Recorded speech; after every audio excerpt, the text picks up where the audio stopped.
Hi, I'm Susan, and from Susan Routledge Consultancy and Finishing Touch Health and Beauty Clinic, and I hope you enjoy these videos that we put together. Hi, I'm here with the wonderful Helen Ward, and I'm just so privileged that you've agreed to sit and have a chat with us. Lovely to talk to you. I think what would be great is if we could just have a little bit of insight into whether you've always wanted to be in the industry, or what happened from when you were small to how you got in. Okay, it was really weird actually, because my mum was a hairdresser and my dad ran a chain of department stores. So what did I do? I went off and did an apprenticeship in a department store chain of hairdressers. It's like both careers merged into one. I suppose from an early age, no, I'm not an artistic person. Hairdressing wasn't the career for me. But because I'd always swept the floor and washed the hair in my mum's hair salons that she worked in, it felt natural, and I love the environment of the hair and beauty world. Creativity, don't really have that. I'm not brilliant. I mean, I still cut the children's hair. They look terrible. But they've got no choice. They've got no choice, exactly. They're too young to complain about it. But no, hairdressing wasn't for me as such, but the hair and beauty environment was something I absolutely feel straight, at home with, and I couldn't imagine doing anything else. I think any other job would be just so boring. Did you ever train in the beauty side, or has it always just been in the hair? Hair, predominantly hair, but because the chain that I worked for also did both, I got a lot of experience when I was off on the road with them. So I could run it, I can't do it. So from being an apprentice, how did you then progress? Because, I think a lot of people in the industry see what you've done and think, wow, this is just unachievable. Funny, I mean, and it's so not unachievable. I mean, I left school and I didn't do very well at school, and I left school at 16. I wanted to go and get a job. I wasn't the type that was going to stay on till sixth form. And basically started, literally trained, worked my way up. But although I ran a clientele for a couple of years, as I say, I wasn't the best hairdresser in the world, but what I did have, I was busy because I had the gift of the gab and I could talk to people, make people feel very comfortable, which is obviously, we know that's what it's all about. So from there, I got promoted to the salon manager. And within 6 months, I doubled the turnover of that salon. I was only 19. So I think they thought, oh, we've got something here. And that's when they put me on the road and said, right, go and learn now how to be a regional director. And that's what I did. So, again, just feeling comfortable being around it, but really wanting to drill down into the numbers and how that side of it works. So I've sort of learnt my craft. But I do think you have to come at things from the grassroots. I do think my team have, respect for me because they know I've washed hair, I've cut hair, I know what it's like to be running late for a client. I think that all really counts for a lot. So, Richard, obviously you and Richard are both really, really successful in both. Doesn't feel like it sometimes. But did you meet in the industry? Or? Yes, I was his boss. So some people would say I still am. He would say. He was working for a fantastic hair salon called Neville Daniel, which is now Daniel Hutchison and Neville on Pont Street, and they basically went bankrupt. And the company I worked for bought it because Mr. Al-Fayed would not give us a long contract in the store. So basically, I left my job as the general manager it was the best job in the world. H.A. Rods, loved it. And basically went across the road and got sent over there. Could just go and sort this place out. This salon's got bust. We've just bought it. Just go and find out what's going on. Walked in, met him, and that was it. We ended up buying that bankrupt business from the receivers. And that was 21 years ago. Oh, wow. So I was meant to go back to Harrods. They might still be waiting for me. But I was meant to go back to Harrods, and I never went back to Harrods. I walked into this environment. And, the thing is, department store hair was, I can't speak for what it's like now, but, it was quite staid, and here I walked into this sort of funky young environment, and all the staff were the same age as me, and saw this fantastic work going on, and just felt like, wow, this is what it's all about. And then we started to date, and then he said, look, we've got a chance to buy this business, and do you want to do it? And at that point, I'd never thought of, I was a very corporate person. I had my mobile phone, which was like a brick, my company car, and I didn't want to take any risks like that. But he made me. Wow. And how long did it take until you knew you were turning it around? Well, I think the interesting thing was, I always thought that we could take what he'd done, and he was so creative and had this fantastic clientele, and basically put in place all the principles, all the things I'd learnt, and I knew we could really turn it around if we had enough time. But when you're losing £5,000 a week, the one thing you don't have is time. So we gave ourselves a deadline, and I think my father said to me, you're going to have to be prepared to call it a day if you haven't done it within 3 or 4 months.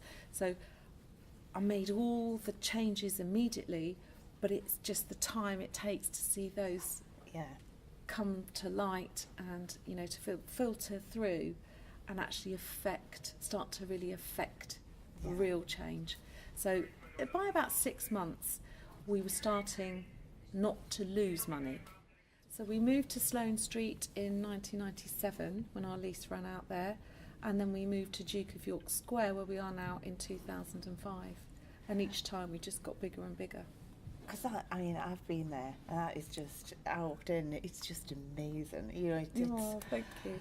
I suppose it feels like home, really. Do we forget how big it is? I suppose it could feel quite, for a client as well, well, I didn't find that. No, I found it quite good, personal. Good. Yeah, it totally different to what I imagined. I expected to walk in and it'd be big and impersonal, and I didn't find that at all. That was absolutely fabulous. You haven't done a mystery shop on me, It's absolutely lovely. But did you know what you were going to do with it? I know you've got a bar in there, you've got all sorts of things. Or was it just a case of thinking, we can do this now? Well, I think the thing is, we started big, because this bankrupt business that we bought was 5,000 square feet. And, for the first 6 months, it was like tumbleweed. We hardly had any customers, we hardly had any staff. So I think we always just grew to sort of think we've got to start filling this place, and we've got to start maximising it. And so I think if you start like that, you think of things to fill the space, and then that becomes your brand. Yeah. So it wasn't a sort of intentional thing, it was just we had to fill the space and pay the rent. But obviously, you and Richard, obviously very, very successful. Now you've also got children and product companies, which is the biggest bugbear. How do you juggle all that? Do you find it's very easy when you're passionate about something for it all to sort of get on top? How do you manage your time? And I think that's a big thing, isn't it?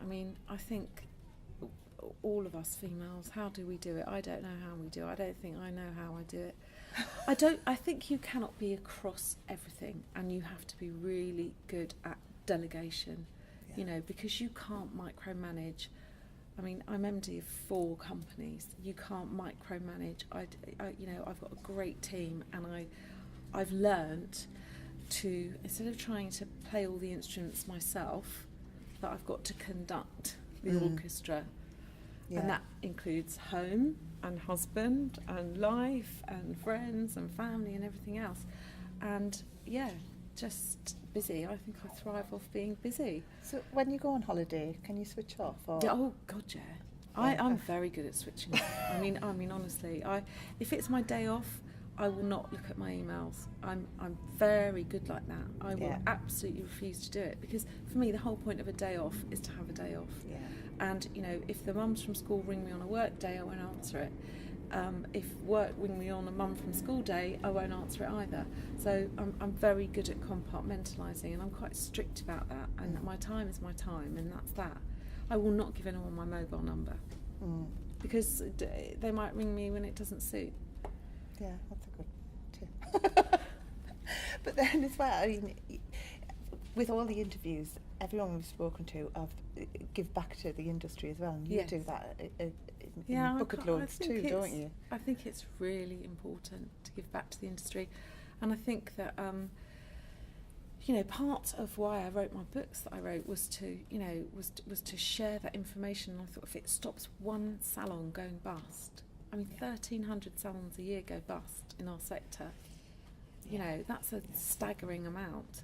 So a lot of the time it's just them not knowing what best practice is, and not knowing what their percentages should be, and getting the duff advice and making mistakes, and I think it's your responsibility to give back. I really do, and I think it's your responsibility to train and constantly educate and constantly bring through the young blood and the new blood coming through. It's really important. I think also I'm a big believer in if you give, you get back. So I think it's really important to get to do that. So, what's the next plan? And I'm just about to take an important role on in the hairdressing industry. We have got our product range in Waitrose, which we're now going from 12 products to a full shelf, so that's all launching in April.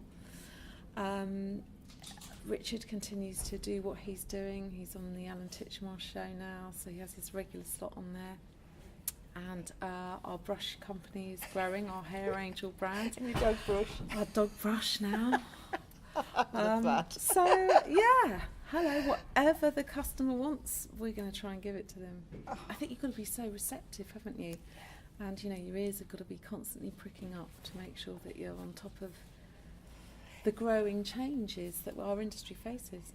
Is there anything you would have done different? Yeah. A few things. I think I've learnt to trust my gut instinct a little bit more. We've made some mistakes, but I like to think that the mistakes we've made took us on the path that we're on now. Yeah. So it's all a journey, isn't it? And the bad bits are as good as the good bits in some ways. You've got to, as my dad says, you've got to have the lows to appreciate the highs. Makes it more interesting. Absolutely. Oh, Helen, it's been fabulous It's talking lovely to you. to talk to you too. I can't tell you my secret about my new role, but by the time this goes out, it'll be out there. Oh, fabulous. I can't wait to hear. Thank you.